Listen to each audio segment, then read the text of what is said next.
नमस्कार दोस्तों, कैसे हैं आप सभी। मैं विष्णु कुमार आप सभी का अपने YouTube चैनल के इस वीडियो पर हार्दिक स्वागत करता हूं। दोस्तों, इस वीडियो के माध्यम से मैं आप लोगों को कॉम्पिटिटिव एग्जाम के जीके से जुड़े हुए टोटल 50 VVI वस्तुनिष्ठ प्रश्न बताने वाला हूं, जो आप लोगों के होने वाले किसी भी कॉम्पिटिटिव एग्जाम के लिए बहुत ही ज़्यादा महत्वपूर्ण होंगे। दोस्तों, यदि आप लोग भी किसी कॉम्पिटिटिव एग्जाम की तैयारी कर रहे हैं तो आप सभी इस वीडियो को ध्यान से देखिएगा, क्योंकि इस वीडियो के माध्यम से मैं आप लोगों को जीके से संबंधित जिन ऑब्जेक्टिव प्रश्नों को बताने वाला हूं, ये प्रश्न आप सभी के लिए बहुत ही ज़्यादा महत्वपूर्ण होंगे। आप सभी के फाइनल एग्जाम के लिए, आप सभी के कॉम्पिटिटिव एग्जाम के लिए बहुत ही ज़्यादा दोस्तों यूजफुल होंगे, इसलिए किसी भी प्रश्न को बिल्कुल भी इग्नोर नहीं कीजिएगा। तो आइए पहले नंबर के सवाल को शुरू करते हैं। यहाँ पर पहला सवाल है, सौर मंडल का सबसे चमकीला ग्रह कौन है। आपसे पूछा गया है कि सौर मंडल का सबसे चमकीला ग्रह कौन है। आपके ऑप्शन है बृहस्पति, मंगल, शुक्र, बुध। तो इसका राइट आंसर आप लोग बताएंगे शुक्र। पहला का right answer option number C होगा। दोस्तों, अगला प्रश्न है 2 नंबर के सवाल में, किस ग्रह को शाम का तारा कहा जाता है।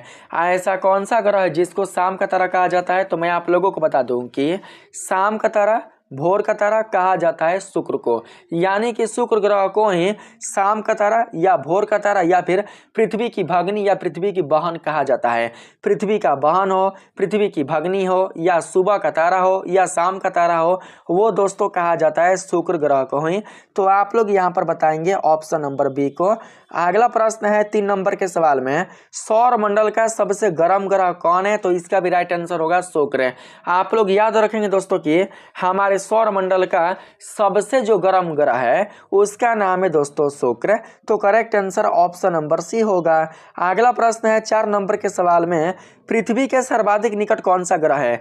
पृथ्वी के सबसे अधिक निकट कौन सा ग्रह है। तो आप जानते हैं कि पहले होता है बुध, पहले बुध आता है, उसके बाद शुक्र आता है, उसके बाद पृथ्वी आता है, तब जाकर दोस्तों मंगल आता है। तो देखिए, अगर हम क्रम की बात करें तो क्रम के अनुसार क्या होता है कि पहले आता है बुध ग्रह, उसके बाद आता है शुक्र ग्रह और उसके बाद आता है पृथ्वी ग्रह। तो इसका मतलब यह हुआ कि पृथ्वी के काफी निकट जो ग्रह है उसका नाम है दोस्तों शुक्र। तो आप लोग यहाँ पर राइट आंसर बताएंगे ऑप्शन नंबर ए को। ठीक है, आप लोग मंगल बिल्कुल भी मत बताइएगा, क्योंकि देखिए आपके मन में अगर ये सवाल है कि जो पृथ्वी है, जो ये अर्थ है, अर्थ इसके बगल में है मंगल, इसके बगल में अर्थात ये जो आप देख रहे हैं LHS, जो आप RHS देख रहे हैं, RHS राइट साइड में है मंगल, पृथ्वी के लेफ्ट साइड में है दोस्तों यहाँ पर शुक्र।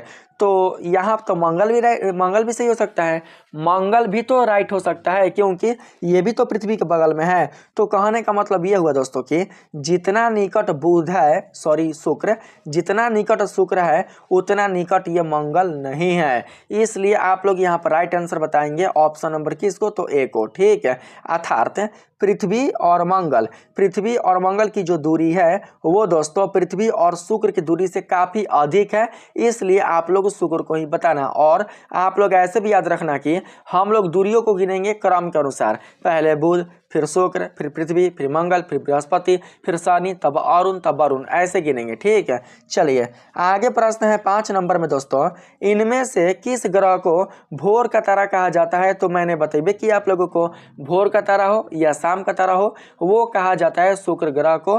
तो राइट आंसर आप लोगों का ऑप्शन नंबर बी होगा। दोस्तों, अगला प्रश्न है, इनमें से किस ग्रह को सौंदर्य का देवता कहा जाता है। इनमें से किस ग्रह को सौंदर्य का देवता कहा जाता है। आपके ऑप्शन है बुध, शुक्र, बृहस्पति या शनि। तो 6 का राइट आंसर आप लोग बताएंगे शुक्र। सही आंसर ऑप्शन नंबर बी होगा, क्योंकि शुक्र ग्रह चमकता है दोस्तों। शुक्र जो होता है वो दोस्तों चमकता है, चमकने के कारण ही सौरमंडल में 4 चांद लग जाता है, इसलिए इसको सौंदर्य का देवता कहा जाता है। अगला प्रश्न है 7 नंबर में, चंद्रमा चंद्रमा के सदृश दिखाई देने वाला ग्रह कौन है? चंद्रमा के भांति ही, चंद्रमा के जैसा ही दिखाई देने वाला ग्रह कौन है? तो इसका राइट आंसर क्या होगा दोस्तों? बुध, शुक्र, मंगल, वरुण। तो 7 का राइट आंसर बताएंगे बुध। सही आंसर आपको ए मिलेगा। अगला प्रश्न है 8 नंबर में, सौर मंडल का कौन सा ग्रह लगभग पृथ्वी जितना बड़ा है?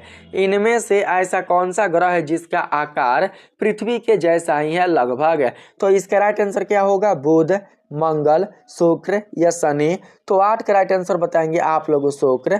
करेक्ट आंसर आपको सी मिलेगा दोस्तों। अगला प्रश्न है 9 नंबर के सवाल में, इनमें से किस ग्रह को पृथ्वी की बहन कहा जाता है? बताओ तो, इनमें से ऐसा कौन सा ग्रह है जिसे पृथ्वी की बहन कहा जाता है? तो मैंने बतेबे किया, पृथ्वी की बहन हो या पृथ्वी की भगनी हो, वो कहा जाता है शुक्र ग्रह को। तो राइट आंसर आप लोग बताना ऑप्शन नंबर बी। अगला प्रश्न है, इनमें से किसे सागर माथा के नाम से जाना जाता है? आपके ऑप्शन है माउंट एवरेस्ट, लांसे, कंचनजंगा या मकालू। तो आप लोग इसका राइट आंसर बताएंगे माउंट एवरेस्ट। माउंट एवरेस्ट पर्वत को ही दोस्तों सागर माथा के नाम से जाना जाता है। Correct answer option number A होगा, ए आपका करेक्ट होगा।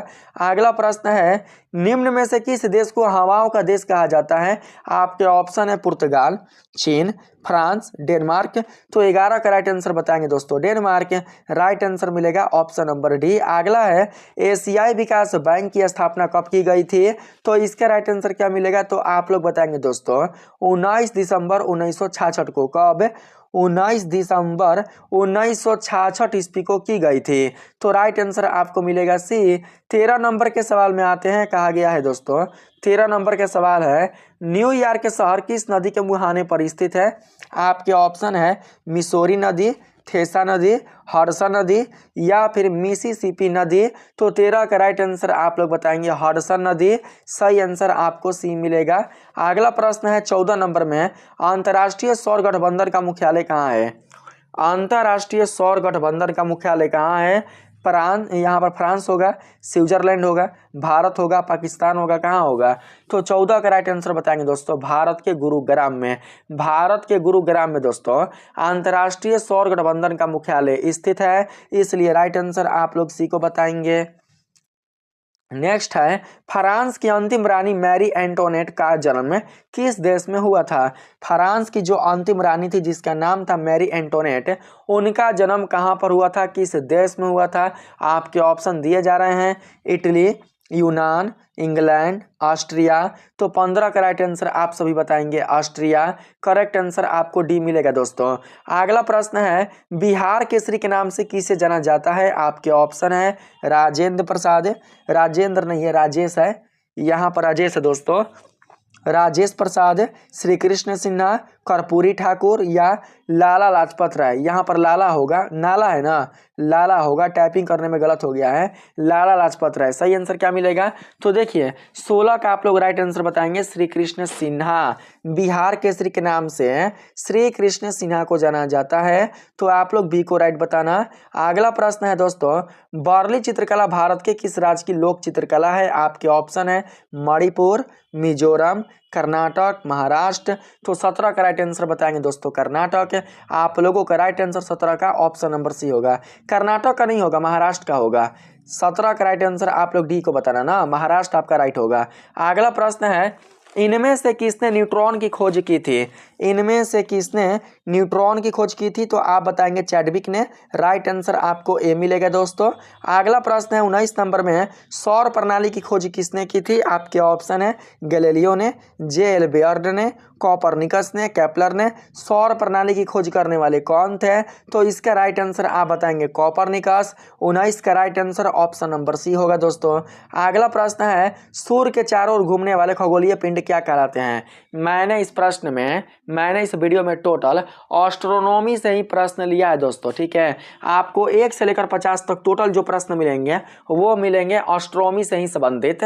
आप बताएंगे कि सूर्य के चारों ओर घूमने वाले खगोलीय पिंड क्या कहलाते हैं? आपके ऑप्शन दिए गए हैं ग्रह, उपग्रह, क्षुद्र ग्रह, पुच्छल तारा। तो राइट आंसर आप क्या बताएंगे? सूर्य के चारों ओर घूमने वाले खगोलीय पिंड ग्रह कहलाते हैं। जो भी दोस्तों पिंड सूर्य का चक्कर लगाता है, सूर्य की परिक्रमा करता है, उसे हम कहेंगे ग्रह। और जो भी पिंड ग्रहों की परिक्रमा करता है उससे हम कहेंगे उपग्रह। तो राइट आंसर आपका होगा ऑप्शन नंबर ए। अगला प्रश्न है, किसी ग्रह के चारों ओर परिक्रमा करने वाले छोटे आकाशीय पिंड को क्या कहते हैं? ग्रह, उपग्रह, क्षुद्र ग्रह, सौर तारा। तो आप बताना उपग्रह। तो 21 के right answer option number B होगा, जिस प्रकार से हमारे पृथ्वी का उपग्रह चंद्रमा है। अगला प्रश्न है 22 नंबर में, ग्रहों की गति का नियम किसने प्रतिपादित किया? तो इसका राइट आंसर क्या होगा? तो आप बताएंगे दोस्तों यहाँ पर ग्रहों की गति का नियम है ना, ग्रहों की गति का नियम प्रतिपादित करने वाले कौन थे? तो इसका राइट आंसर आप लोग क्या बताएंगे? Newton, Kepler, Copernicus, Galileo. ग्रहों की गति का नियम किसने प्रतिपादित किया था? 22 का राइट आंसर क्या मिलेगा? तो आप लोग बताएंगे केपलर ने। किसने? तो केपलर ने। Correct answer option number B होगा दोस्तों। यहाँ पर 22 का बिल्कुल करेक्ट आंसर बी होगा। चलिए 23 नंबर के सवाल में हम लोग आते हैं। 23 नंबर का सवाल है आपके पास, इनमें से कौन सौर मंडल का भाग नहीं है? इनमें से सौर मंडल का भाग कौन नहीं है? तो आप बताना निहारिका। क्या होगा? निहारिका। राइट आंसर आपको डी मिलेगा दोस्तों। अगला प्रश्न है डी, आप लोग देख लीजिए, डी आपका राइट होगा। 24 नंबर सवाल है, अंतरिक्ष में कुल कितने तारामंडल हैं? कितने तारामंडल है? अंतरिक्ष में टोटल तारामंडलों की संख्या कितनी है? तो 24 के राइट आंसर बताएंगे दोस्तों 88 गो। आप सभी का राइट आंसर बी होगा। 25 नंबर सवाल है, नेक्स्ट यहाँ पर पूछा गया दोस्तों, नेक्स्ट ओलंपिया कोलंपस पर्वत किस ग्रह पर स्थित है? नेक्स्ट ओलंपिया कोलंपस पर्वत किस ग्रह पर स्थित है? आपके ऑप्शन है दोस्तों बुध, शुक्र, पृथ्वी, मंगल। 25 के राइट आंसर बताएंगे दोस्तों मंगल। सही आंसर आपको डी मिलेगा। अगला प्रश्न है 26 नंबर में, इनमें से कौन सा पार्थिव ग्रह नहीं है? इनमें से कौन पार्थिव ग्रह नहीं है? बुध, शुक्र, मंगल या शनि। तो 26 के राइट आंसर बताएंगे दोस्तों मंगल। आप सभी का करेक्ट आंसर सी मिलेगा, आप लोग याद रखिएगा। अगला प्रश्न है 27 नंबर में, सौर मंडल का जन्मदाता किसे कहा जाता है? सौर मंडल का जन्मदाता किसको कहते हैं? तो आप बताएंगे सूर्य को दोस्तों। सबसे पहले सूर्य आया, सूर्य के बाद ग्रह आए, ग्रह के बाद उपग्रह आया, तब जाकर हमारे सौर मंडल का निर्माण हुआ था। इसलिए सौर मंडल का जनक, सौर मंडल का पितामह, सौर मंडल का जनक क्या कहेंगे हम? तो सूर्य को ही कहेंगे। तो correct answer option number A मिलेगा। अगला प्रश्न है, ब्रह्मांड में विस्फोटी तारा कहलाती है कौन? इनमें से कौन ब्रह्मांड का विस्फोटी तारा कहलाता है? तो इसका राइट आंसर आप सभी बताएंगे दोस्तों अभिनव तारा। सही आंसर आपको डी मिलेगा।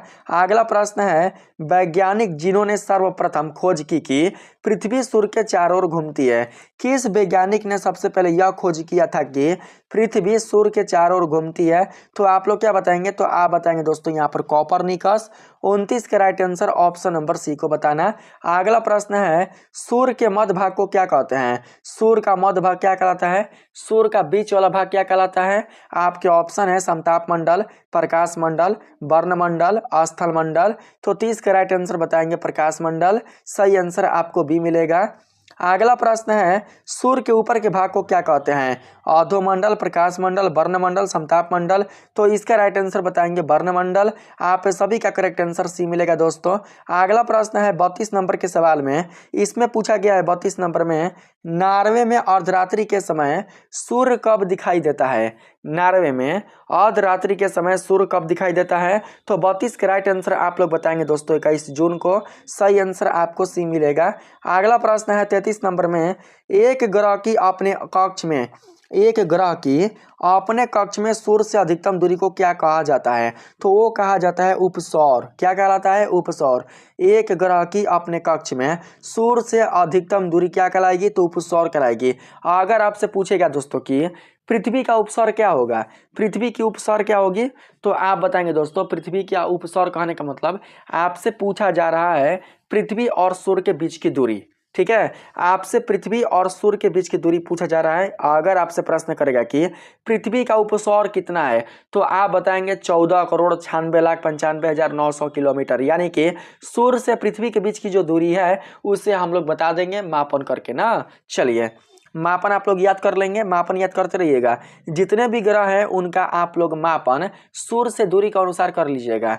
चलिए 34 नंबर सवाल है, एक ग्रह की अपने कक्ष में सूर्य से न्यूनतम दूरी को क्या कहा जाता है? एक ग्रह की अपने कक्ष में, ये तो हो चुका है ना दोस्तों 34 नंबर। 33 34 वही है क्या?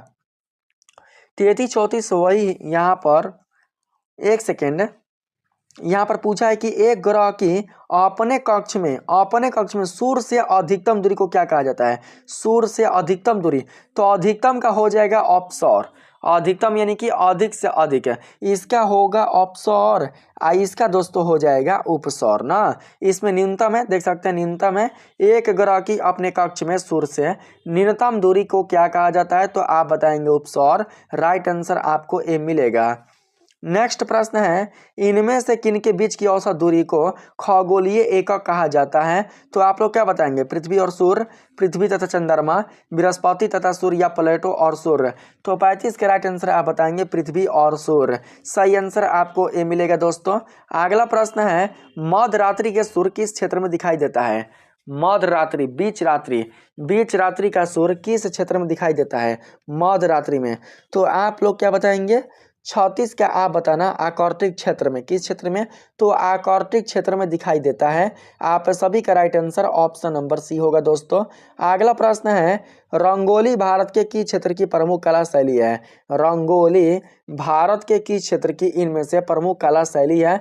तो 37 का राइट आंसर बताइएगा आप लोग महाराष्ट्र। सही आंसर आपको बी मिलेगा। अगला प्रश्न है दोस्तों 38 नंबर में, मोहिनी अट्टम नृत्य रूप का विकास इनमें से किस राज्य में हुआ? मोहिनी अट्टम नृत्य रूप का विकास इनमें से किस राज्य में हुआ? आपके ऑप्शन है उड़ीसा, कर्नाटक, तमिलनाडु, केरल। तो राइट आंसर बताएंगे केरल। सही आंसर आपको डी मिलेगा। अगला प्रश्न है दोस्तों, कथकली नृत्य रूप किस राज्य से संबंधित है? कथकली नृत्य किस राज्य से संबंधित है? केरल, मणिपुर, तमिलनाडु, आंध्र प्रदेश।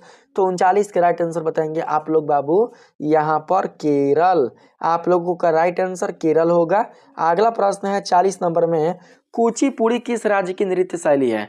बताइए तो कुचिपुड़ी किस राज्य की नृत्य शैली है? इसका राइट आंसर क्या मिलेगा? तो आप बताएंगे आंध्र प्रदेश की। सही आंसर आपको भी मिलेगा। अगला प्रश्न है 41 नंबर के सवाल में, सौर पृष्ठ पर यानी सौर के सतह पर, सूर्य की सतह पर लगभग कितना तापमान होता है? सूर्य की सतह का तापमान कितना होता है? तो इसका राइट आंसर बताएंगे 6000 डिग्री सेल्सियस। कितना? 6000 डिग्री सेल्सियस। तो correct answer option number C होगा। अगला प्रश्न है, सूर्य प्रकाश धरती तक पहुंचने में कितने मिनट लेता है? सूर्य का प्रकाश धरती तक पहुंचने में कितना समय लगता है? तो आप बताना 8 मिनट 16 सेकेंड। कितना? 8 मिनट 16 सेकेंड। लेकिन यहाँ पर 8 मिनट 3 सेकेंड दिया है। तो आप लोग बताना ऑप्शन नंबर ए को ही दोस्तों। अगला प्रश्न है, सूर्य के सबसे पास कौन सा ग्रह है? सूर्य के सबसे पास कौन सा ग्रह है? सूर्य के सबसे निकट कौन सा ग्रह है? तो इसका राइट आंसर क्या बताएंगे? तो आप बताना दोस्तों शुक्र। करेक्ट आंसर सूर्य के पास पूछा है ना, तो बुध। आपका करेक्ट आंसर ए होगा। सूर्य के सबसे निकट का ग्रह है बुध, लेकिन गर्म ग्रह नहीं है। गर्म ग्रह कौन है? तो आप बताना शुक्र। अगला है 44 नंबर के सवाल में, बुध नक्षत्र में एक वर्ष में टोटल दिनों की संख्या कितनी होती है? तो आप बताना 88। बुध के एक साल के दिनों की संख्या होती है 88 दिन। तो राइट आंसर मिलेगा ऑप्शन नंबर डी। लेकिन पृथ्वी की बात करें दोस्तों, तो पृथ्वी के एक वर्ष के दिनों की संख्या होती है 365 दिन। 4 साल पर हो जाता है 366 दिन।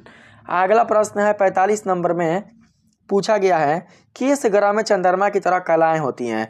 इनमें से किस ग्रह में चंद्रमा की तरह कलाएं पाई जाती है? आपके ऑप्शन है मंगल, बुध, बृहस्पति, शनि। तो 45 का राइट आंसर आप बताना दोस्तों बुध। आप लोगों का राइट आंसर बी होगा। अगला प्रश्न है, इनमें से कौन से ग्रहों के चारों ओर घूमने पर उपग्रह नहीं है? घूमने वाले उपग्रह नहीं है। इनमें से किस ग्रह के चारों ओर घूमने वाले उपग्रह है ही नहीं? आपके ऑप्शन इसमें क्या होंगे? मंगल तथा शुक्र, बुध तथा शुक्र, मंगल तथा बुध, या वरुण तथा प्लूटो। तो 46 के राइट आंसर बताएंगे दोस्तों मंगल तथा बुध। इनके कोई भी उपग्रह नहीं है जो इनकी परिक्रमा करे। तो राइट आंसर आप सी को बताना। अगला प्रश्न है, सबसे तीव्र गति से सूर्य का चक्कर लगाने वाला ग्रह कौन है? सबसे तीव्र यानी कि सबसे तेजी से, सबसे अधिक से गति लगाने वाला, सबसे अधिक चक्कर लगाने वाला, सूर्य के चारों ओर चक्कर लगाने वाला सबसे अधिक जो ग्रह है वो कौन है? सबसे तेज गति से चक्कर लगाने वाला सूर्य के चारों ओर का जो ग्रह है वो कौन है? बताओ तो। राइट आंसर क्या मिलेगा, बुध, पृथ्वी, बृहस्पति या शनि। तो मैंने अभी आप सभी को बताया दोस्तों कि जो बुध है, बुध वो क्या करता है कि 88 दिन में सूर्य की एक परिक्रमा पूरा कर लेता है 88 दिन में, जो कि अन्य ग्रहों की तुलना में सबसे कम दिन है। तो जब अन्य ग्रहों की तुलना में सबसे कम दिन है बुध का, तो इसका मतलब ये हुआ कि सबसे तेज अगर रफ्तार है तो किसका है, तो वो है बुध का। बुध क्या करता है कि बहुत ही तीव्र गति से सूर्य के चारों ओर परिक्रमा कर लेता है 88 दिन में। तो राइट आंसर आप लोग ए को बताना। चलिए नेक्स्ट प्रश्न पर आते हैं। पूछा गया है इनमें से किस ग्रह की परिभ्रमण गति सबसे अधिक है, तो बुध। इनमें से किस ग्रह की परिभ्रमण गति सबसे अधिक है, तो आप बुध को बताना। राइट आंसर आपको ये मिलेगा। अगला प्रश्न है दोस्तों, इनमें से किस ग्रह का अक्षीय झुकाव सबसे अधिक है। अक्षीय झुकाव सबसे अधिक किसका है, तो इसका भी राइट आंसर आप लोग बुध ही बताइएगा। आपका सही आंसर होगा बी। अगला प्रश्न है यूरोपवासी किस ग्रह की पूजा देवी के रूप में करते हैं। यूरोप के लोग किस ग्रह की पूजा देवी के रूप में किया करते हैं, तो आप लोग बताएंगे शुक्र ग्रह की। तो राइट आंसर आपको ए मिलेगा। तो इस वीडियो में इतना ही दोस्तों। यहाँ तक मैंने आप लोगों को 50 ऑब्जेक्टिव प्रश्न बता चुका है। अगर आप लोगों को यह वीडियो अच्छा लगा है तो आप सभी इस वीडियो को लाइक करिएगा, चैनल को सब्सक्राइब कर लीजिएगा और जितना हो सके उतना आप सभी इस वीडियो को शेयर करने का जरूर से प्रयास कीजिएगा। मिलते हैं फिर से एक नेक्स्ट वीडियो में, तब तक के लिए आप सभी को दिल से धन्यवाद। राधे राधे।